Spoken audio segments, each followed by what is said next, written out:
कल स्वामिन् श्री वल्लभाग्ने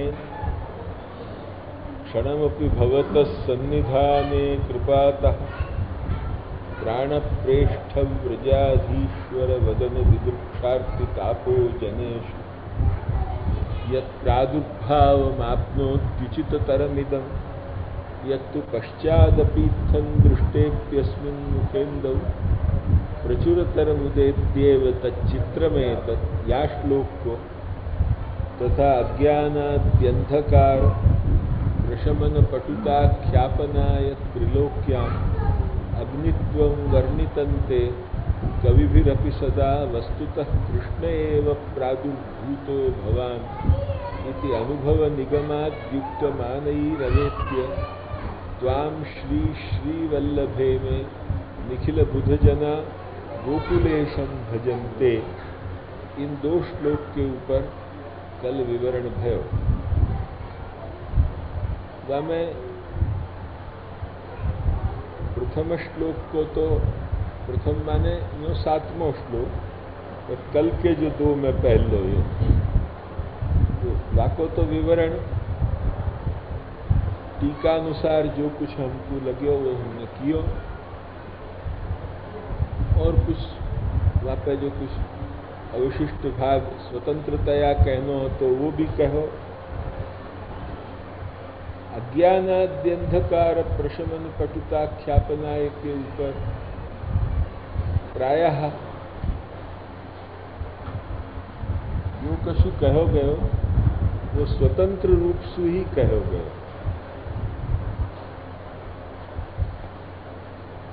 टीकाशय को ज्यादा ग्रहण न करते भय जो है वो किया।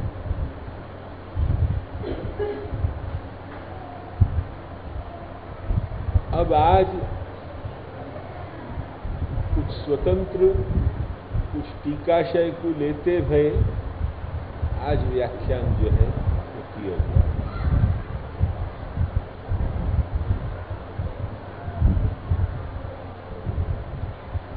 अज्ञानाद्यंधकार माने अज्ञान आदि जो अंधकार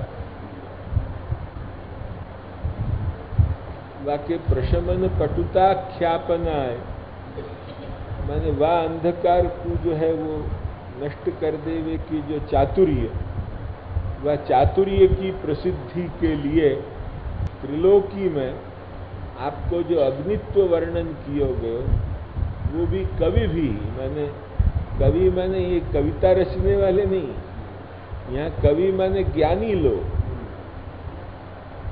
जैसे नारायणोपनिषद में आवे कि अंभस्य पारे भुवनस्य मध्ये नाकस्य पृष्ठे महतो महीयान शुक्रेण ज्योतिगुंषि समनुप्रविष्टः प्रजापतिश्चरति गर्भे अन्तः येनावृतं खञ्च दिवं महीच। ये पहले भगवान को वर्णन किया। येनावृतं खञ्च दिवं महीच येनादित्यस्तपति तेजसा भ्राजसा च यमन्तः समुद्रे कवयो वयन्ति। यहाँ कवयो वयन्ति यमन्तः समुद्रे जाकू समुद्र के अंतः कवि लोग कहें। कवि लोग माने यहाँ कवि को मतलब है ज्ञानी। यहाँ कवि माने पोएट नहीं, शायर नहीं, कविता बनाने वालों नहीं, किंतु कवि को मतलब है यहाँ ज्ञानी। यमन्तः समुद्रे कवयो वयन्ति जाकू ऐसे ही समुद्रे अंतः कवयो प्रचक्षते। ये सुवर्ण घर्मानुवाक में भी जो है वो आवे। अतएव कवि शब्द उपनिषद में एक प्रकार से ज्ञानी के लिए वाचक आवे है। वो ज्ञानी वाचक कवि शब्द को लेके या ठिकाने जो है वो प्रयोग किया गया है। लोक्याम अग्नित्वम वर्णितन्ते कविभिरपि, ये जो कवि शब्द है वो ज्ञानी को जो है वो वाचक है। आगे जाके भी नारायणोपनिषद में तदेव ऋतं तदु सत्यमाहु तदेव ब्रह्म परमं कवीना, माने ज्ञानी को तो यही ब्रह्म है इत्यादि में जो कवि शब्द जैसे ज्ञानी को वाचक आवे है, तद्वत यहाँ भी ज्ञानी वाचक कवि शब्द को जो है अज्ञान आदि जो अंधकार, ये अज्ञान आदि अंधकार माने जितने भी दोष हैं उन दोषों को यहाँ अंधकार के रूप में जो है वो बताए जा रहे। सर्व दोषों को उद्भव अज्ञान बिना नहीं हो। सर्व दोषों को उद्भव अज्ञान सु ही हो है, क्योंकि अज्ञान ही तो देहाध्यास और इंद्रियाध्यास को पैदा करे, स्वरूप विस्मृति को जो है वो पैदा करे। वो अज्ञान कैसे हो जीव को? अपने यहाँ भगवान की जो अविद्या शक्ति है, अविद्या शक्ति के द्वारा जीव को अज्ञान हो, स्वरूप को अज्ञान हो। वो स्वरूप विस्मृति जाकू कहें, वो स्वरूप विस्मृति जा वक्त वाकू भई, वाके बाद फिर देहाध्यास हो, इंद्रियाध्यास हो, अंतःकरणाध्यास हो, प्राणाध्यास हो। ये सब जो चीजें हो हैं, ये अज्ञान सु ही अविद्या शक्ति ने जा वक्त जीव को पकड़ो। नहीं तो जीवात्मा जो है, वो जीवात्मा तो भगवान को सच्चिदानंद अंश है। तो जब तक आनंद रहे तब तक वह में ऐश्वर्य पराक्रम यशश्री याके भी अंश रहे। परंतु भगवान पहले वह में अपनी इच्छा से आनंदांश तिरोहित करे। जब आनंदांश तिरोहित हो जाए, आनंदांश तिरोहित हो जाने के बाद ऐश्वर्यादि अंश जो है, ऐश्वर्य पराक्रम यशश्री, इनके भी अंश भगवान तिरोहित करें। जब ये सब तिरोहित हो जाए तब अविद्या को शक्ति हो कि वह को दबा सके। नहीं तो अविद्या की ताकत नहीं है कि जीव को भी दबा जाए। अद्वैतीन के यहाँ ये फजीता है कि अविद्या ब्रह्म को भी दबा दे। लक्ष्य में आई कि नहीं? हमारे पुष्टि मार्ग में तो ऐश्वर्याद्यंश जो है वो जब तक जागृत रहे तब तक जो है वो जीव को दबाने की भी ताकत नहीं है। ब्रह्म की तो चर्चा ही क्या। लक्ष्य में आई ना? ये फजीता तो वही है कि ब्रह्म को भी अविद्या दबा दे। और वहां में भी जो व्याधसून पक्ष है वो तो ऐसो है कि जाकि का कथा कहें। ऐसो पक्ष है कि जहां अज्ञान सु ब्रह्म ही अज्ञ हो जाए और वो अज्ञ होके और फिर जो है वो उपदेश की आकांक्षा रखे और वह ब्रह्म को ही फिर अज्ञान दूसरों एक जो है वो व्यक्ति दूर करे। या जात की कल्पना, वो ब्रह्म को ही अज्ञान, ब्रह्म ही अज्ञानी, ब्रह्म के अज्ञान को वामे न अवच्छेद है न प्रतिबिंब है, केवल ब्रह्म ही जो है वो भूल के ऐसे हो जाए। वाकु एक दूसरों जो है वो एक इतर ब्रह्म, अब वाकु इतर ही कहनो क्योंकि ये तो अज्ञानी है। तब ऐसो द्वैत को स्वीकार करने वालों पक्ष अपने मुख से कहें, क्योंकि जो है वो जब एक अज्ञानी ब्रह्म एक ज्ञानी ब्रह्म दो माने ब्रह्म तो द्वैत हो ही गयो अपने आप। क्यों? वे यूं ही माने। हमें दृष्टांत दें कि व्याध सूनो स्मृति प्राप्त व्याध भावो निवर्तते। या कोई एक कथा है, एक राजा के ऊपर चढ़ाई भई। चढ़ाई भई तो वह राजा ने देखो कि अब मैं तो मरूंगो लड़के जब मैं मरूंगो तो ये मेरो बेटा छोटो है तो याकू शत्रु है मार नाखेंगे। देखेंगे कि ये राजवंश को है, ये रह गो तो याके तरफ लोकन को पक्षपात पैदा हो।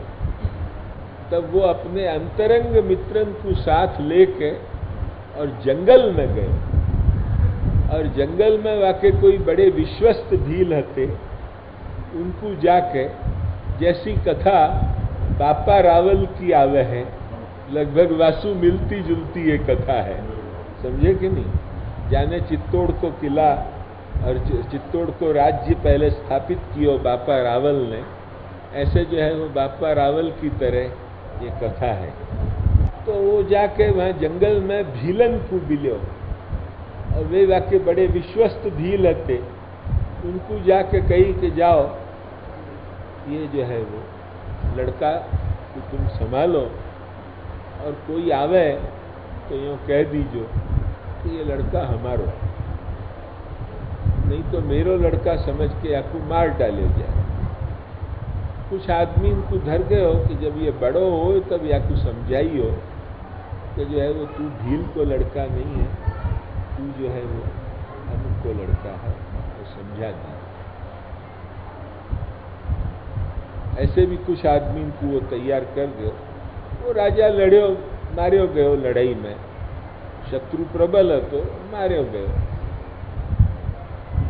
अब वो लड़का जो है भील को लड़का अपने को यूं समझ बैठो कि मैं भील हूं। वो हतो राजा को लड़का, अपन भीलन के बीच में पालित जो लड़का है वो भील को लड़का नहीं है, तो राजा को लड़का, तो अपन भीलन के बीच में जो पालित लड़का है वो लड़का यूं समझ बैठे हो कि मैं भील हूं। फिर एक दिन जो है वो वाकई जो पुराने विश्वस्त आदमी थे उनमें कोई अति बूढ़ो आदमी बच गयो। वो बूढ़ो आदमी को याद आई रे राजा यूं कह गयो, तो अब वो लड़का बड़ो होतो, अब वो हतो तो राजा को बेटा, सो राजा के बेटा की तरह वह को ढंग रंग दिखे और वही मिजाज वही बात। आखिर एक दिन जाके वाने वह देखो, देख के पहचान गयो कहा ये अपने राजा को ही लड़का। पूछी कही तू कौन है? तो मैं जो है वो भील को लड़का हूं, फलाने भील को। तो आने कही नहीं रे, तू भील को लड़का नहीं है, तू फलाने राजा को लड़का। और ये सब कथा मैं जानूं, तू कह तो या भील को बुला के मैं कहवा दूं। तो मैंने कहा हाँ कहवा दो। तब वो आदमी और भील दोनों ने मिल के वह तू समझायो कि ना ना तू हमारो लड़का नहीं है। वह भील ने कही, वाने कही तू या को लड़का नहीं है, तू तो फलाने राजा को लड़का। और अब तू चल, प्रजा तेरे लिए साथ देगी, और फिर जो है वो अपन आक्रमण करे या राज्य को पाछो अपन संपादन करे। या रीतसु जो है तो वाने सब पहले तैयारी कर रखी थी कुछ। तब वाकु यो भयो कि मैं भील नहीं। जैसे बापा रावल को ज्ञान करायो गयो, तद्वत याकू भी जो है वो जब ये ज्ञान भयो तब वाकु ये भई कि ना मैं भील नहीं, मैं तो राजा को बेटा। ऐसे ही ब्रह्म जो है वो अज्ञानसु अज्ञानी बन के जीव बन जाए। वह जीव को जो है वह ब्रह्म को फिर एक दूसरो जो है वो ज्ञानी आदमी वाकु आके ये कहे कि ना तू ये नहीं है, तत्वमसी, तू तो वो है। ये जब कहे तब वाको जो है वो अज्ञान दूर हो। और वो अरे रे रे ये फजीता अद्वैत में ही है कि ब्रह्म खुद जो है वो अज्ञान सु बंध जाए और बंध के अपने स्वरूप को भी भूल जाए। फिर वाकु जो कोई एक दूसरो आदमी आके कहे या जात को फजीता, पुष्टि मार्ग में भी लक्ष्य में आई। यहां तो अज्ञान भी, अविद्या शक्ति भी और अज्ञान भी तभी काम कर सके है क्योंकि अविद्या शक्ति अज्ञान पैदा करे। वो अज्ञान भी तब काम कर सके हैं कि जब वह जीव में आनंदांश और ऐश्वर्य पराक्रमादि अंश जब तिरोहित हो जाए तब जाके अज्ञान कुछ काम कर सके। वहां तक जीव को एक अंश को भी नहीं दबा सके है वो तो खास इच्छा से हुआ अंश को जो है वो संबंध कराया जाए अविद्या शक्ति को, तब जाके वो अविद्या वह को दाब सके है। या जात को अपनो सिद्धांत और वह सिद्धांत में कितनो अंतर है, या बात को जो है वो तुम समझो। अतएव अभी जो हम एक अर्थ कर रहे हैं अज्ञानाद्यंधकार, माने अज्ञान जाको आदि है ऐसो अंधकार। अज्ञान माने स्वरूपाज्ञान, स्वरूपाज्ञान जाको आदि है ऐसो अंधकार कौन सो? देहाध्यासात्मक, इंद्रियाध्यासात्मक, प्राणाध्यासात्मक, अंतःकरणाध्यासात्मक, जो ये सब अंधकार हैं, ये अंधकार जो है वो अज्ञान आदि है, अज्ञानम आदिर्यस, ये एक व्याख्यान है, अज्ञानाद्यंधकार। फिर जब देहाध्यास हो तब पीछे जो है वो क्रोध, लोभ, मोह, मद, मत्सर, ये सब भी तो देह संबंध प्रयुक्ति तो हो है। देह संबंध आगे मिल गई,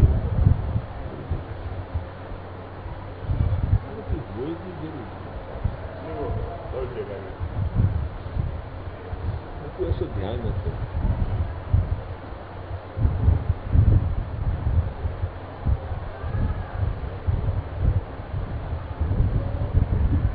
ये एक अज्ञानाद्यंधकार को अर्थ भयो हो भाई, माने अज्ञान जाको आदि है, अर्थात अविद्या शक्ति के संबंध से जो स्वरूपाज्ञान वो जाको आदि है। ऐसे अंधकार कौन से? तो कि देहाध्यास, इंद्रियाध्यास, प्राणाध्यास, अंतःकरणाध्यास, और तन्मूलक पाछे तो कि काम, क्रोध, लोभ, मोह, मद, मत्सर आदि, षड्दोष आदि, ये सब जो अंधकार है, उन अंधकार को शमन करने की पटुता माने चातुर्य, ये आप में जो है वो प्रसिद्धि करनी है। या के लिए विद्वान ज्ञानी लोकन ने जो है वो आपको अग्नि तरीके वर्णन किया। लक्ष्मण ये एक।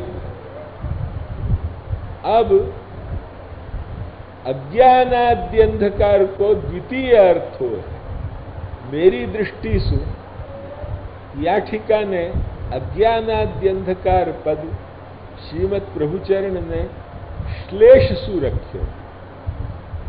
अज्ञान माने सदसद विलक्षण भाव रूप अनिर्वचनीय अज्ञान, जा अंधकार को आदि है मायावाद को।